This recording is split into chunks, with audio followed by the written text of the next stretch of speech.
Gempa bumi yang mengguncang Bali Sabtu 16 Oktober sekitar pukul 4:15 WITA mengakibatkan 2 warga di Banjar, Cemara Landung, Desa Trunyan, Kecamatan Kintemani, Bangli meregang nyawa. 2 warga ini meninggal tertimbun tanah longsor yang terjadi akibat gempa.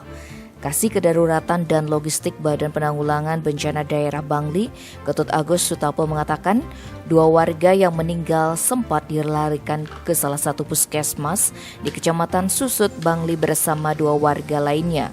Secara umum, Agus menyampaikan tanah longsor akibat gempa menimpa sejumlah rumah di Cemara Landung. Salah satu rumah dihuni 8 orang. Saat terjadi gempa, 4 orang di rumah itu berhasil menyelamatkan diri, sedangkan 4 orang lainnya tertimbun. Mereka dievakuasi oleh BPBD Bangli bersama pihak terkait, termasuk masyarakat sekitar. Evakuasi baru selesai sekitar pukul 6:30. Keempatnya langsung dilarikan ke puskesmas di Susut. Dari 4 yang tertimbun, 2 diantaranya meninggal, sedangkan 2 lainnya masih dalam perawatan.